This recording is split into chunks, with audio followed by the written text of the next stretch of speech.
every moment true to life with True Capture technology, only from Canon.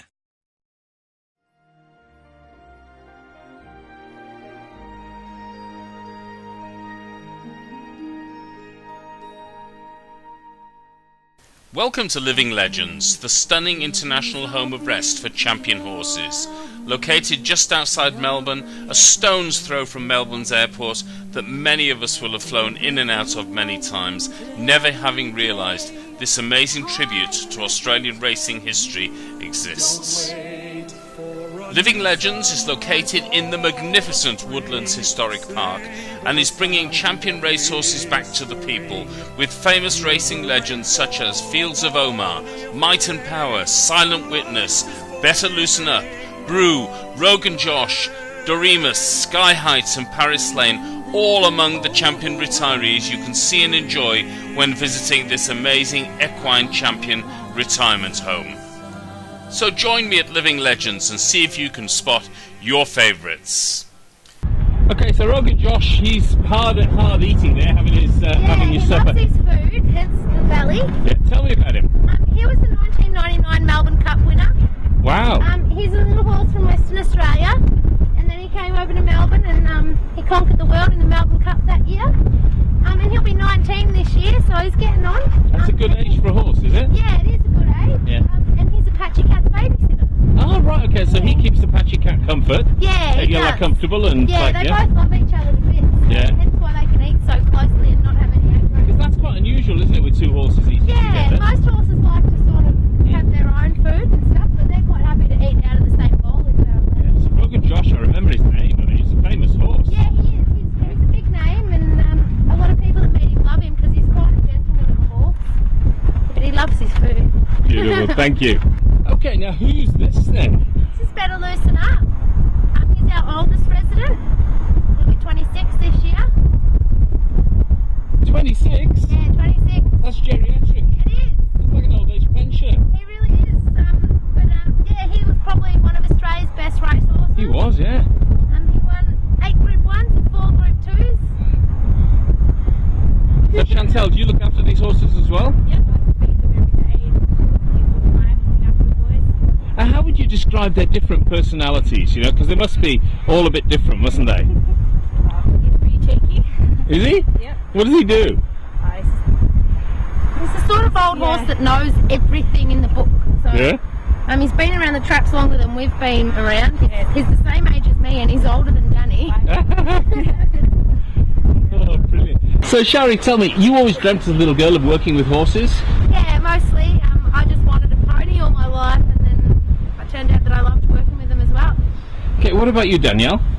Yeah, I've had horses all my life, so I just thought I could make a career out of it as well. Yeah, but it's hard to imagine, isn't it, when you're filling these buckets with food, which I know you're going to do now, that you'd be filling buckets for Paris Lane, Better Loosen Up, Might and Power, Apache Cat and Rogan Josh. I mean, 5 of the most famous horses in Australia. And then we've got another 6 that are away as well, that are world champions. So which ones are away? Well, we've got Brew, who's a Melbourne Cup winner. Doremus, another Melbourne Cup winner, they're away. Fields of Omar, dual Cox Plate winner. Yeah. We've got a couple of international horses away. Wow. So we've got Silent Witness and Bullish Luck and Regal Roller. But these are special horses, aren't they? So what are you feeding them, by the way? Just matter of interest. We're feeding them Mitaflight. What's special about that? Well, they scientifically balance all their feeds and they've spent millions of dollars on it. Okay. So we get the results that we need out of them. Our horses are older as well, so they make specific feeds for older horses. Okay. Is that to do with the sort of like maintaining their bones and all that sort of stuff? Yeah, digestion's a big thing in older horses, so they need something that's highly digestible, and which Gum Nuts by Mitaflight is. Well, I reckon if you don't pour that stuff in there fairly quickly, these horses are going to be pretty irritated with you, so better get on.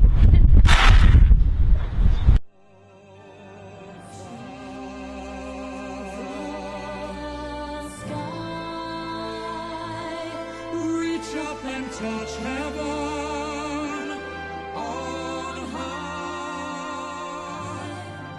and to become Well, tell me, Andrew Clark, you're the person responsible for this wonderful place, Living Legends, it's like a history of the Australian equine world, isn't it? But here we are in the gardens. Tell me about the gardens and the building as well, because it's all very historic, isn't it? This is actually one of the most historic thoroughbred properties in the Southern Hemisphere, and certainly one of the most historic thoroughbred properties or homesteads in Victoria. The homestead dates back to the 1840s, and as does the garden, of course, or the gardens. The trees in the courtyard, the magnolias, are Victoria's oldest recorded European trees. And then going around the garden, most of the rose bushes are Alistair Clark heritage roses. The big trees, the various pine trees, etc., they date back to the 1860s. So they're not quite as old as the magnolias in the courtyard, but they're still very, very early trees. So this is really a place where you see living, breathing heritage and history. And you told me before, I think, that the building itself comes from the UK. It was a sort of kit home sort of thing, and it was shipped here. Absolutely. Most of these kit homes were taken from the UK to India for the offices, but this one came out. It's actually 3 stages. The Green family bought the first kit home with them and built that. That was the L shape. A couple of years later they bought another kit home, and then they closed off the courtyard. In the 1920s, a fellow called Chafee owned the homestead. He took the roof line up, he put the big granite pillars on, he put a new dining room in, wood panelling, etc. So it's a very early homestead. It's been through some changes over the years, but the basic heart of the property is actually a kit home. Now, I know we've got an aircraft taking off behind us, and probably I should have stopped there, but actually, the aircraft situation is actually one of your key marketing points, isn't it, because of proximity and location?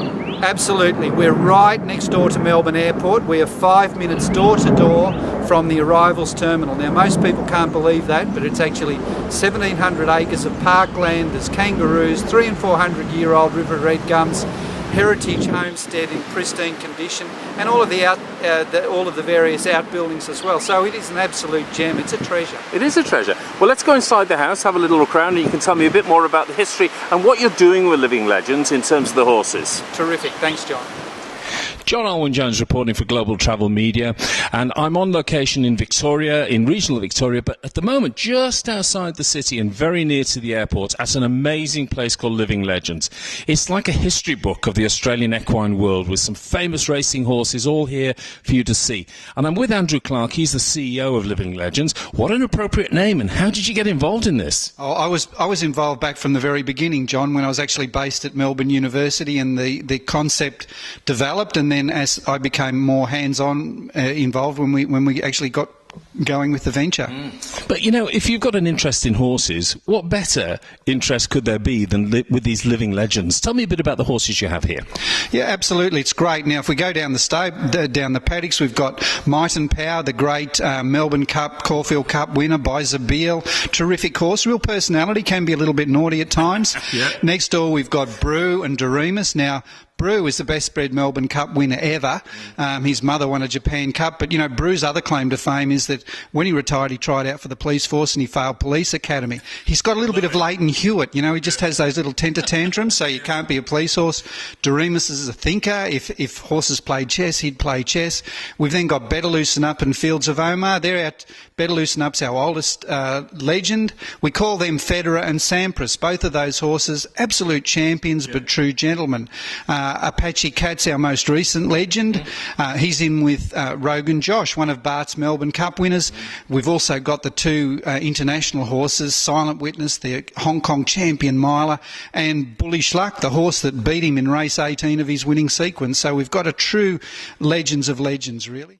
With its historic homestead, beautiful gardens and picturesque walking, biking and horse riding trails and abundant wildlife, visiting Living Legends combines an insight into Australian horse racing history with an ideal family day out.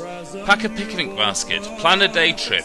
It's a place where people of all ages can relax and enjoy Living Legends' beautiful parklands and, of course, their stunning retirees. Living Legends is also an awesome event location with many exciting events and corporate functions running throughout the year.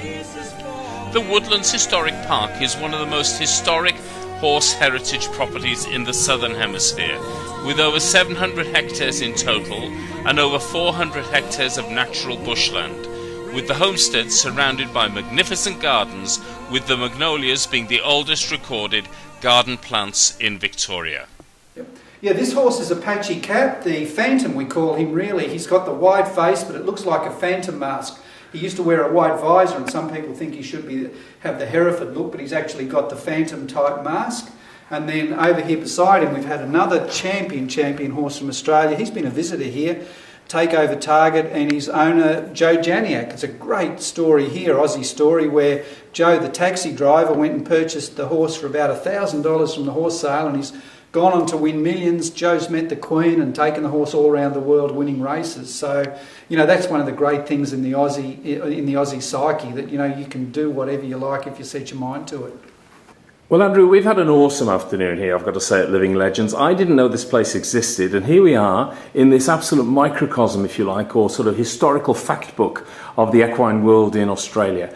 Where do you go from here with Living Legends? Oh, we've got to go forward boldly like might and power, really. We've got lots of opportunities for people to come, school programs, more tour groups, minibuses so we can take people around the horses so they can come and see the kangaroos. There's great parkland, there's other ruins here, so lots to offer, and I just encourage people, keep up to date with us with our at www.livinglegends.org.au. Follow us on Facebook as well, because there's lots of things happening, and that'll be the best way to keep up to date. Andrew, thank you very much for your time today. Thank you, John. The amazing Living Legends is somewhere you have to visit, and it's open to the public 7 days a week from 10 a.m. to 4 p.m, and tour groups and functions may be arranged at any time. For more information, visit www.livinglegends.org.au.